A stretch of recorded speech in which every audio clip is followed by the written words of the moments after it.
Hi, Linda Nenne here.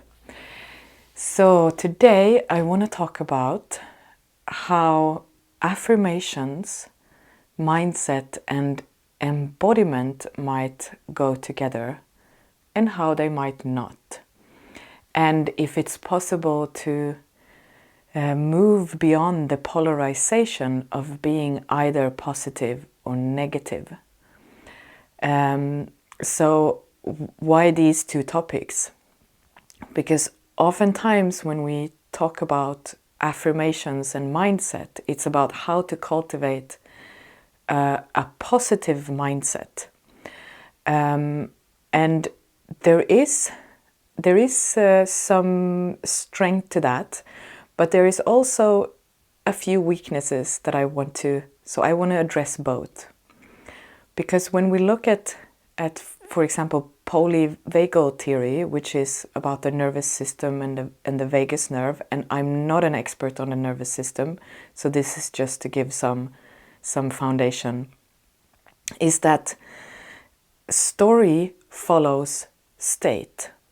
Story follows state. So that means that the narrative, let's say, if we talk about negative thinking, negative self-talk, is arising because there is some sort of emotional state going on in the body, and that gives a rise, that is where sort of the thinking comes from. So to only use affirmations would be like to just try to change the surface of things without addressing the underlying cause. So it would just be to try to get rid of the symptoms, but not addressing what is causing the symptoms of this so-called negative thinking. And so you can think of it as to only use affirmations and mindset without actually addressing the state of the physiology or what is happening in the body is really to cut off the body, to separate body and mind. Or I thought when I was standing in the shower, I had this example of, it would be like, oh my God, it's so dirty in my house, and I would just lift the rug and brush all the dirt underneath the rug and maybe sort of dim down the lights so I don't see the dirt. That is sort of an example of only using affirmations and mindset. But if they're used together, embodiment and affirmations are used together, then it's like the affirmations can give some space around the state that the body is in. It's almost like slightly stepping out of the forest to be able to feel, oh, I have resources to then step back in and be with what is actually happening in the body. So I'm going to give you a personal story about this to give you an example of what it is that I'm talking about and what I mean. So about 10 years ago, I was super into affirmations and mindset. It was like I was the affirmation queen. I had post-its on my bathroom mirror. I had these little sort of signs on my nightstand. It was like I had on my phone, I had affirmations. When I opened my phone, there was an affirmation. It was like all over the place. And I had this, one of the affirmations was that I am safe, I am safe, everything is exactly as it should be, everything is exactly as it should be, I am happy. I think those were like the three, my top 3 affirmations that I was using. And I mean, just the affirmations that I chose did give me hints on what was the actual state, but I wasn't tapped into my body. So it was like I chose the affirmation, I am safe, without acknowledging the fact that I chose that affirmation because I was in a state of feeling, experiencing that I wasn't safe, that I was unsafe. And I chose the affirmation, everything is exactly as it should be, without addressing the fact that I was in a state, my biology was telling me that everything wasn't exactly as it should be. And I am happy, but without addressing that in my physiology, my body, my biology was giving me other signals. I was in a state of anxiety, fear, and so on. And I really, for a long time, I believed so strongly, I wanted to believe that if I would just say these things to myself,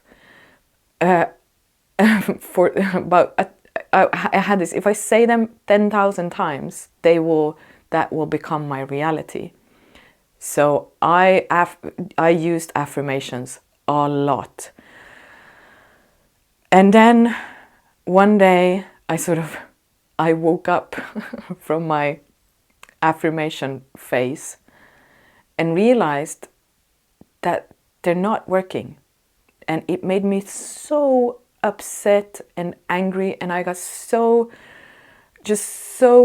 I was sad and frustrated with people who had told me that all I have to do is change my mindset and everything will just be perfect and positive and happy, because that wasn't the case for me. And I think that if you're listening, then maybe that isn't the case for you either. So, but what I started to understand was, okay, but what can I do with these affirmations? And what can I do with sort of visualizing that I am in a safe space?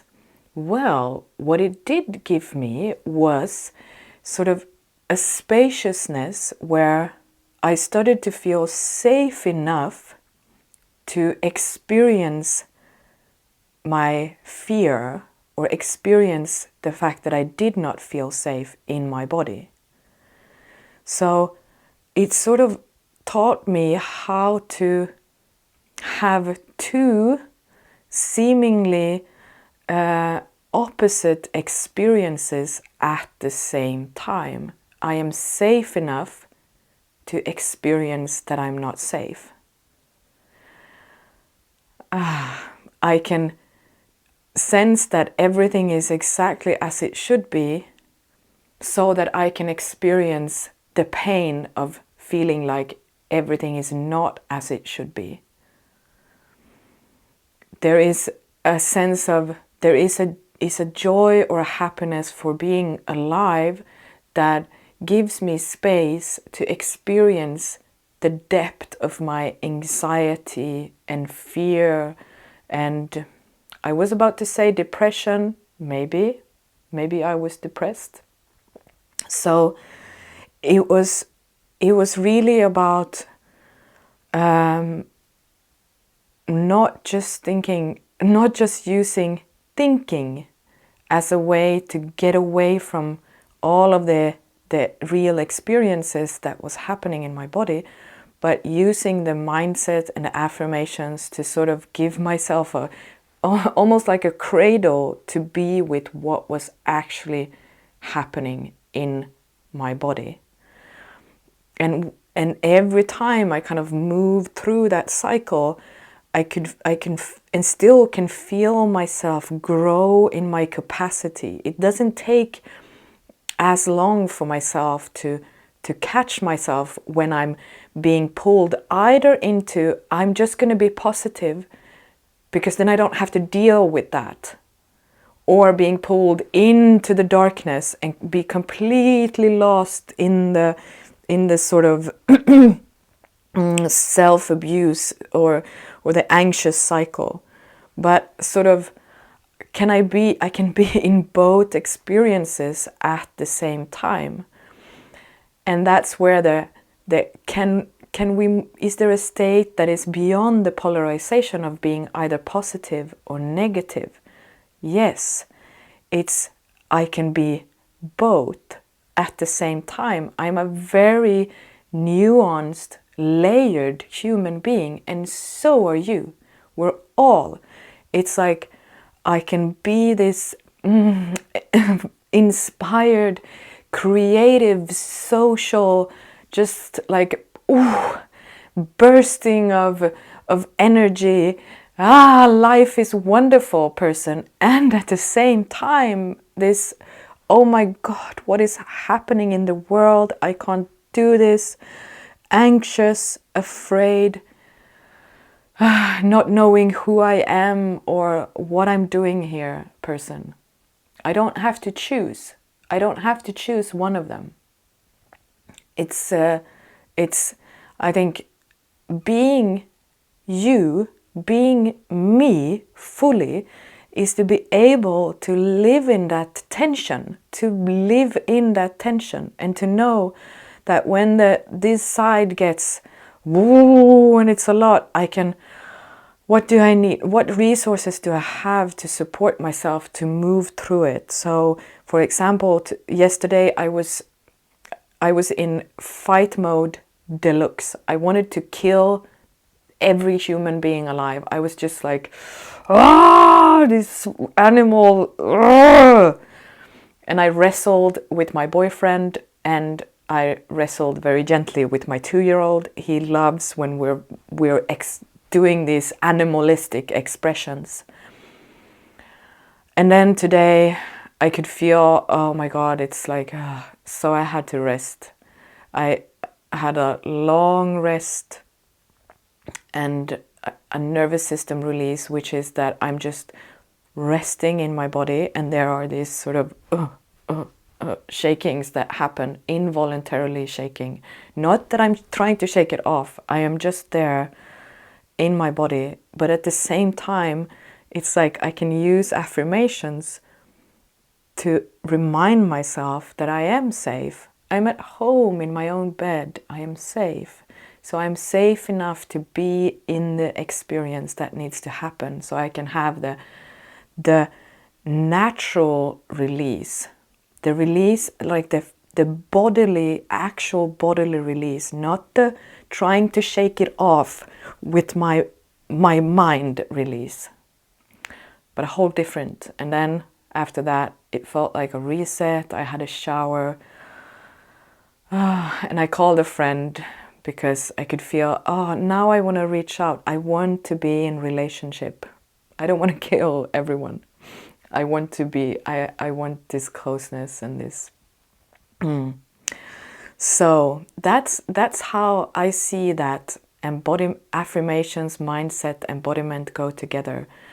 That they can sort of dance and support each other, and that we don't have to choose being negative or being positive, or this person is negative, this person is positive. It's like we have all of those different expressions in ourselves, and we can use the strength of the positivity to cradle the darkness, if that's what we want to call it, the darkness or the negativity. I don't really like those terms, but for now, let's use them. Okay, so please, I would love to hear your thoughts or reflections, or just give me a thumbs up in the comments if you've watched the video and you enjoyed it. That means a lot to me. It means a lot to me to feel that there is a feedback between the work that I do, that I just put out in the world, and maybe someone sees it. So if you see it, please give me a response, a feedback in some way. And if you want to dive deeper into the work I do, so deeper into both the body and your relationship with yourself and your physical body and the world around you, I have a free miniseries, a 3-part free miniseries. It's called The One Taste. It's a taster of the work I do. And I'll put the link below and you can sign up for it. It's free on my website. All right. Have a beautiful day, evening, night, morning, whatever time it is where you are. Much love.